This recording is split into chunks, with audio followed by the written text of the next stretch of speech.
an element of me very disappointed because we've spent a lot of time on dealing with set pieces.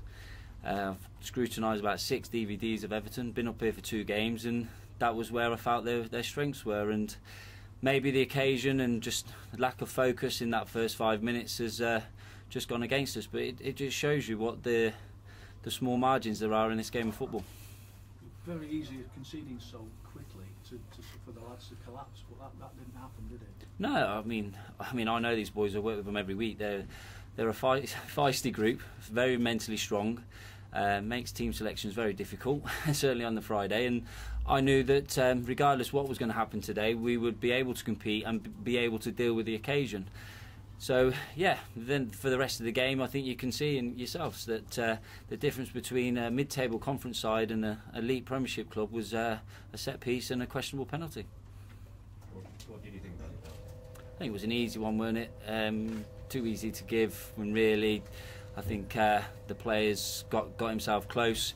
Our defender couldn't really get out of the way, and he's the wrong side of the ball, so that I think the refs sucked into it really. But the game's based on decisions, and sometimes they go for you and they go against you, whether it be your player making the decision or the coach or the linesman or the ref, and we have to accept it. It's part and parcel of the game, and let's be honest, what you're going to talk about from Monday to Friday if the refs made the right decisions all the time.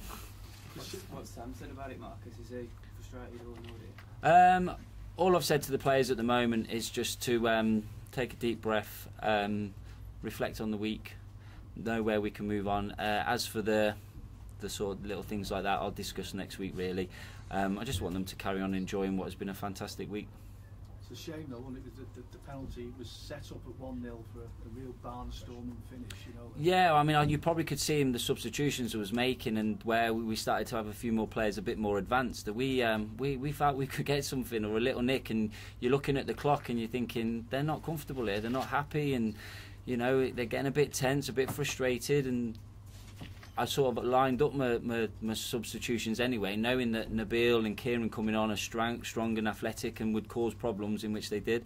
And yeah, it's just caught us on the back foot. But what a fantastic experience for all them boys. And I'm not only proud of the players, but proud of the club, how we've dealt with this situation, from the exposure to bringing 6,000 supporters here. And it's got to be a foundation now to move on and progress up this the league and the conference. And like every club that exists, we want to be as near to that football league, if not in it.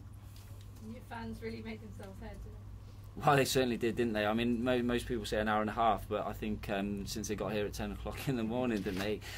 No, what a fantastic experience, and the town can be very proud.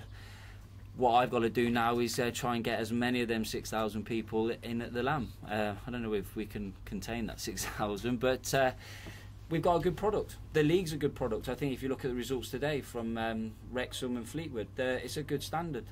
Some excellent coaches and managers and some excellent players. It's a good product. So hopefully the Tamworth supporters have seen the difference between Premiership and a conference is a dubious penalty and a set piece. Why not come down and watch us on a Saturday in the Lamb rather than travelling all across the country? You had a few moments with Kyle Patterson in particular. He looked as though he was troubling Everton.